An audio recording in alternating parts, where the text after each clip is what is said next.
Hello, everyone, and welcome to STENO 24/7, your live court reporting dictation channel. I appreciate you being here today and spending your time with me today. Now, as you know, I would like for you to subscribe. If this is your first time here, I'm reading the Stephen Avery full case, the state of Wisconsin versus Stephen Avery, as a dictation on my court reporting channel. And so welcome. If this is your first time here, please subscribe. You can also, everyone can leave me a comment. You can also rate this video, which helps this video reach more people.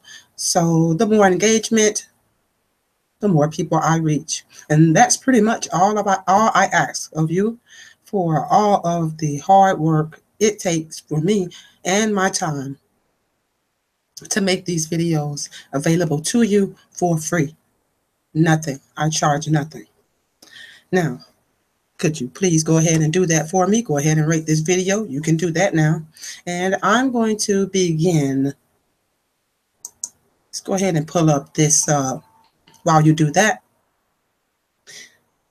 State of Wisconsin, like I said before, versus Stephen Avery. If you don't know anything about this case, it's absolutely fascinating, and that's why I'm reading it to you. In 2018, I'll also be reading some transcripts from the, what is that child's name? The Anthony case, Casey Anthony case, and also some from Martin Luther King's trial. So that will be coming up in 2018. Now, right now, we are on page 144 with this Stephen Avery's case. The prosecution has already, I feel like I have something on my nose, but the prosecution has already done their opening statement. This is the defense speaking for his client, Stephen Avery. And we will begin on page 144, verse 11. And once we get through his opening statement, then we have some, that's when we'll start doing some, you'll need to know some designations, because there'll be attorneys talking, there'll be the courts talking, and then, of course, the witnesses, the Q&A will start after that. So let's go ahead and get started with this. And let's get through this, and then we'll deal with that as it comes up. Ready? That's right. At least, did they start in the burn area and get moved somewhere else? Or did they start somewhere else, burned somewhere else, and get moved to the burn area? Now, experts here in what scientists will call thermal injuries to bodies, cremation, an expert or two, to the extent you hear that, may be able to give you some help on that question. Some help, but I'm not sure that an expert can answer this conclusively. In the end, you folks are going to have to do the work and the hard thinking on that. But I think when you have heard it all, you will conclude that it's at least, most likely, more probable that the bones were moved to Stephen Avery's burn area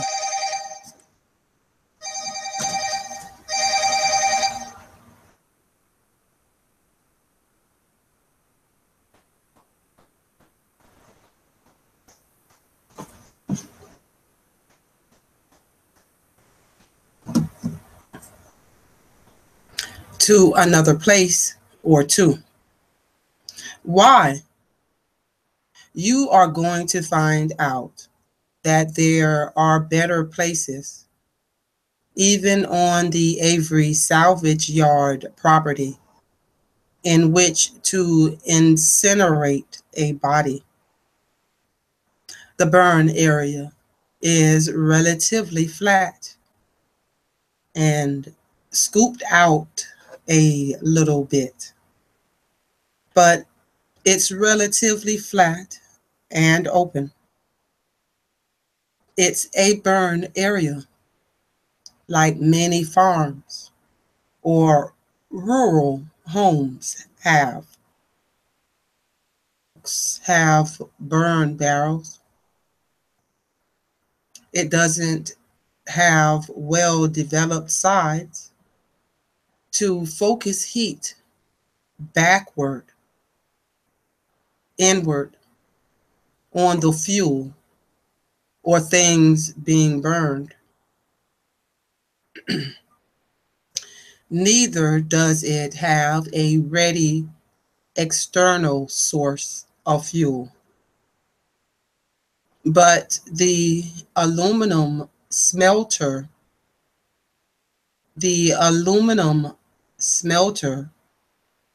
at the Avery Auto Salvage property does. Big propane jets, an enclosed area. It will take an aluminum transmission down to liquid in a few minutes. The wood furnace that heats the outbuildings of the Avery Auto Salvage business, Chuck's home, Alan and Dolores's home, that's an enclosed area that will incinerate fuel in it very quickly. And because we have got probable burnt bone fragments found on the adjoining property, the gravel quarry to the south, we can't rule out other possible burn sites, and an expert won't be able to tell you possible burn sites there are. Expert or not, that's not something he or she will be able to tell you. But once it's more likely, as I think you will find it to be more likely, that the body is burned somewhere else, and bone fragments then are brought to Stephen Avery's burn area, then he's not guilty. Because if he's the one who burned the body somewhere else, he's not going to bring the bones back to dump them 20 yards outside his bedroom window. Neither is he going to dump a cell phone and a digital camera and a Palm Pilot in his own burn barrel. Too many other places where these things could be disposed of out in the salvage yard, whether the retention pond, whether the gravel quarry, or some other burn barrel in the woods. So once you understand that those bones probably were not burned in that area, the fact that they are found there, you will see, tends to suggest he's not guilty, not that he is.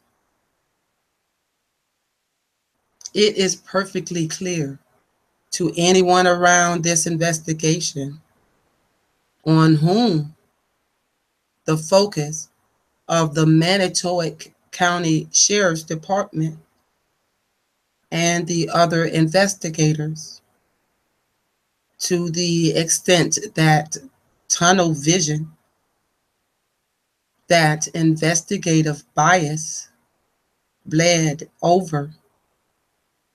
It's perfectly clear on whom the focus of this investigation is. The police didn't kill Teresa Halbach, obviously. They have that in common with Stephen Avery. But they wanted to believe he did. They very much wanted to believe that he did. And whoever did kill her or burned that body exploited that tunnel vision pretty skillful, suggesting this sort of tunnel vision, suggesting this kind of investigative bias, planting blood in her car, fairly serious allegations to make. In fact, I will take away the unfairly serious allegations. Understand them. That bias and tunnel vision are human anomalies.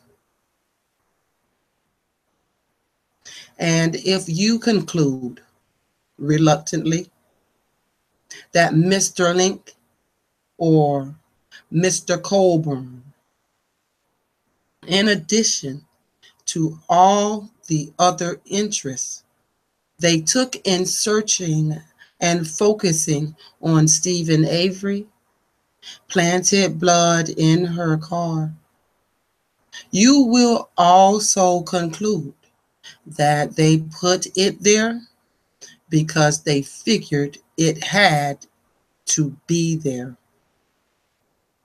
It should be there. It must be him. This wasn't so much.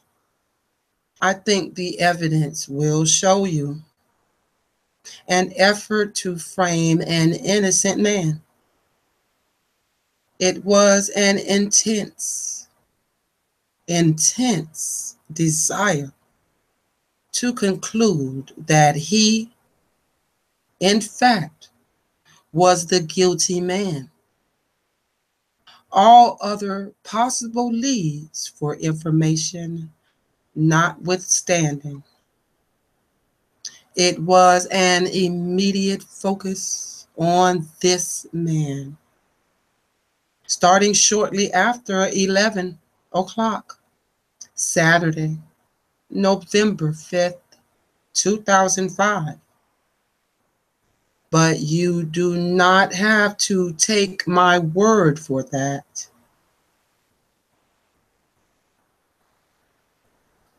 I can make this work. I'm not as adept at it as I should be. I'm going to play for you 2 tapes. A part of it, just excerpts, short excerpts of 2 tapes. The first one is Saturday, November 5th, 2005, at 11:35 in the morning. 35 minutes, give or take a minute or two, after the Manitowoc County Sheriff's Department first has arrived at the Avery property, because that Toyota has been found. Well, before the police say they opened the Toyota, well before they say they knew of any blood, well before Brutus, the friendly cadaver dog, comes along and hits, 35 minutes after the first officers arrived, when the Sturms called and said, "Hey, we think we found something." What I'm going to do is scroll through a transcript that we prepared, and I will play the excerpt of the tape for you. It is not a great recording. The transcript is not evidence. The tape will be, I expect. So if you think my transcript is wrong, listen to the tape. It's the evidence, or it will be. That's the tape that matters.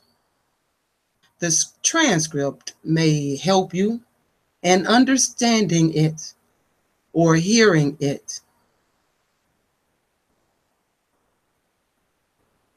All right, we're going to start right there, because coming up, I'll give you a little preview since you stayed with me this long. What's coming up is, looks like, let's see if this works. Tape recording being played.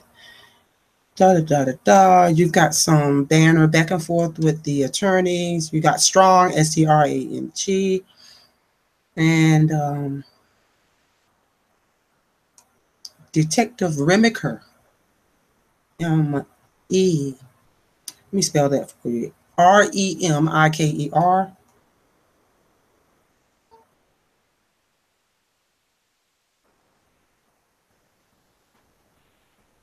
Just going through and seeing what else is coming up. Oh, there's a lot of detectives talking and a lot of Attorney Strong. So this is going to be your colloquy coming up. Okay? All right. So thank you so much for that. We are stopping. Where did we end at? Let me get up here. We are ending on page 149. I always like to say this in the video in case I forget to write it down. But page, let's see, 149, verse 10 is coming up. So thank you so much for coming. I will see you at the next video, which is, I might do that tonight. I haven't quite decided yet. So thank you for coming, watching, and enjoying, and doing all the great stuff that you do. Have a wonderful evening, everyone, and happy writing.